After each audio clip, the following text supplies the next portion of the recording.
La licenciada Benita nos va a explicar cómo se realiza la apertura del sagrario. Sí, el sagrario tiene en el costado una palanca que se abre con una manivela. La manivela es de hierro y eso hace que la puerta gire y se vaya abriendo. Ahí se tiene guardado el Santísimo, el exhibidor. Acá el compañero entonces va a estar abriendo para que puedan admirar la belleza de lo que es el retablo en sí. Ahí, totalmente ya está abierto y está... Se ve exhibido ya ahí el Santísimo. Sí, el Santísimo, sí. Y eso después nos da apertura a la parte donde están guardadas las hostias, ¿verdad? Las hostias, ese es otro compartimiento totalmente, es un solo cuerpo, pero tiene otro compartimiento donde se guarda el copón con las hostias consagradas. Totalmente secreto. Totalmente secreto, sí. Qué hermoso el trabajo. Así mismo es. Y es lo que hace de diferente de los otros retablos, por eso es considerado como único en el país. Único en el país por el estilo que es barroco rococo. Decíamos que la manivela tiene un engranaje como si fuese unas piezas de relojería. Un mecanismo de relojería dentro, sí. Y ellos recuperaron Logramos recuperar, gracias a Dios, con mucha paciencia. Y destinamos no utilizar demasiado para que no se vuelva a descomponer. Porque si llega a fallar otra vez, va a ser difícil. Seguramente va a quedar así, se va a tener que abrir con las manos. Y ahí pierde todo. Por eso que no a todas las personas que vienen le abrimos. Porque todos quieren saber, quieren ver.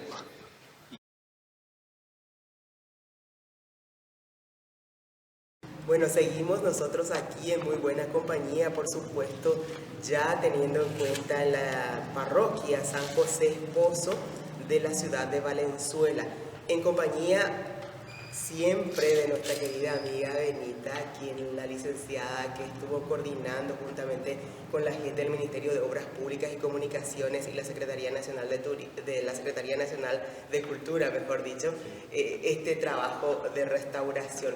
Licenciada, un trabajo minucioso, así como veníamos contando, pero más que nada yo quisiera ver la parte histórica. Veníamos viendo también de lo que hablábamos, estos pilares que están sosteniendo el templo en sí, son de madera totalmente. Sí, así mismo, son todos de madera y de urundegmi, son maderas muy fuertes. Y se le hizo el tratamiento de la termita, ¿verdad? Entonces se hizo un convenio el Ministerio de Obras Públicas y Comunicaciones con una empresa, ¿verdad? Privada para que pueda hacer el estudio, no solamente del templo, sino que todo el predio del templo, ¿verdad? Entonces se había hecho el tema de la fumigación y está muy bien conservada en las maderas.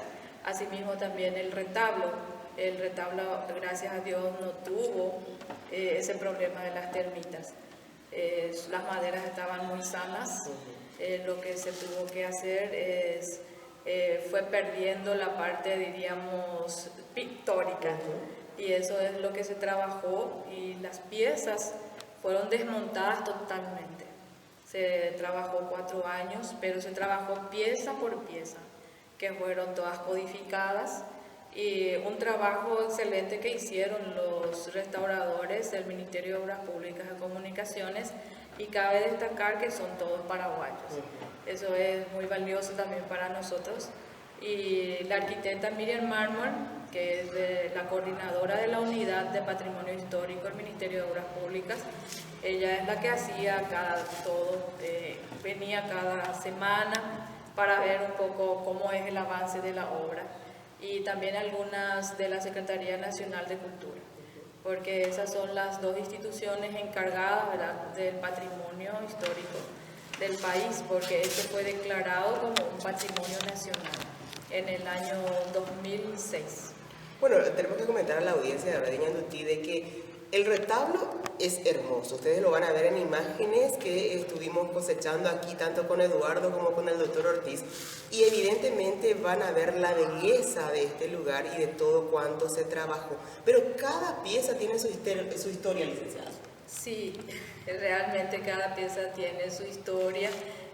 La bóveda, por ejemplo, la bóveda nosotros veíamos totalmente una cosa que no llevaba o no tenía relación con el retablo, y fuimos investigando por qué esa figura, por qué esa imagen en la bóveda, y fuimos entonces haciendo un poco, colectando memorias. Y así llegamos a una señora que nos contó que su madrina se plagueó hasta morirse de que se había repintado la bóveda. Pero entonces, gracias a ese comentario que hizo la señora, la arquitecta Miriam Mármol dijo, no, tenemos que descubrir qué hay abajo. Y así fue entonces de que los restauradores tuvieron que montar allí tipo un escenario, ¿verdad? Para que puedan subirse. Y ahí descubrieron que lo que estamos viendo ahora es lo que corresponde. Ya, mira. Son los medallones. Ya, son los medallones, entonces las imágenes, las figuras que tiene la bóveda. Sí. Ese sol que tenemos allá arriba mismo, me decías, licenciada, se representa al cacique Cuarajú. Sí, el cacique Cuarajú. Esta era una taba indígena. Y en la taba indígena se tenía un cacique que recibía el nombre del cacique Cuarajú. Y entendemos nosotros que un poco respetando eso se puso por encima de todo eso al sol. Es un sol personificado. Así mismo. Y ya ustedes hablaban también de que esto se llamaba originalmente Uraitú. Uraitú es un pequeño arbusto con flores blancas que todo este predio tenía. Entonces las flores blancas comentan de que fue utilizada para la parte de la ornamentación para el momento de la misa, de los otros rituales. Y con el tiempo, cuando el padre Víctor Antonio Fernández Valenzuela mandó construir este templo, porque es privado, era privado, pero él después donó al patriarca San José, así dice en la escritura. Y cuando se independizó como parroquia, el 14 de marzo de 1814 ya se independizó con el nombre de Valenzuela, en honor al padre Víctor Fernández Valenzuela, que mandó construir este templo, que terminó en el año 1757. Bueno, ustedes ya verán, ella es la memoria viva de esta ciudad, así que es un encanto de persona, hablar con ella es interminable, ¿verdad? Licenciada, un trabajo minucioso, así como veníamos contando, pero más que nada yo quisiera ver la parte histórica. Estos pilares que están sosteniendo el templo en sí son de madera totalmente. Sí, así mismo, son todos de madera y de urundeumi. Son maderas muy fuertes y se les hizo el tratamiento de la termita, ¿verdad? Entonces se hizo un convenio el Ministerio de Obras Públicas y Comunicaciones con una empresa, ¿verdad? Privada, para que pueda hacer el estudio, no solamente del templo, sino que todo el predio del templo, el tema de la fumigación. Está muy bien conservada las maderas, asimismo también el retablo. El retablo, gracias a Dios, no tuvo ese problema de las termitas. Las maderas estaban muy sanas. Lo que se tuvo que hacer fue perdiendo la parte, diríamos, pictórica. Y eso es lo que se trabajó, y las piezas fueron desmontadas totalmente. Se trabajó 4 años, pero se trabajó pieza por pieza, que fueron todas codificadas. Y un trabajo excelente que hicieron los restauradores del Ministerio de Obras Públicas y Comunicaciones, y la arquitecta Miriam Mármol, que es la coordinadora de la Unidad de Patrimonio Histórico del Ministerio de Obras Públicas. Ella es la que hacía venía cada semana para ver un poco cómo es el avance de la obra.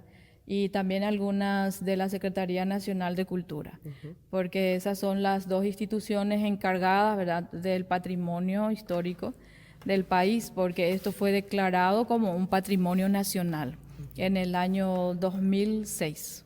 Bueno, tenemos que comentar a la audiencia de Radio Ñandutí de que el retablo es hermoso, pero cada pieza tiene su historia, licenciada.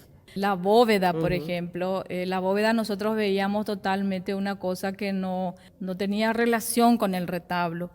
Y fuimos investigando por qué esa figura, por qué esa imagen en la bóveda. Y fuimos entonces haciendo un poco, colectando memorias. Y así llegamos a una señora que nos contó que su madrina se plagueó hasta morirse de que se había repintado la bóveda. Bueno, entonces gracias a ese comentario que hizo la señora, la arquitecta Miriam Mármol dijo, no, tenemos que descubrir qué hay abajo. Y así fue entonces de que los restauradores tuvieron que montar allí. Ahí descubrieron que lo que estamos viendo ahora es lo que corresponde. Ya, mira. Son los medallones. Ya, son los medallones, entonces las imágenes, las figuras que tiene la bóveda. Sí. Ese sol que tenemos allá arriba mismo, me decías, licenciada, se representa al cacique Cuarajú. Sí, el cacique Cuarajú. Esta era una taba indígena. Y en la taba indígena se tenía un cacique que recibía el nombre del cacique Cuarajú. Y entendemos nosotros que un poco respetando eso se puso por encima de todo eso al sol. Es un sol personificado, ¿verdad? Así mismo. Y ya ustedes hablaban también de que esto se llamaba originalmente Uburaitú.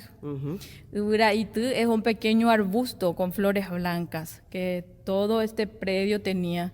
Entonces las flores blancas comentan de que fue utilizada para la parte de la ornamentación para el momento de las misas, de los otros rituales.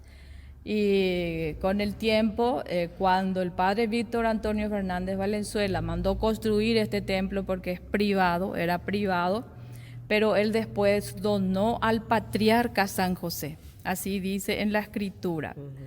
Y cuando se independizó como parroquia, el 14 de marzo de 1814 ya se independizó con el nombre de Valenzuela, en honor al padre Víctor Fernández de Valenzuela, que mandó construir este templo, que terminó en el año 1757.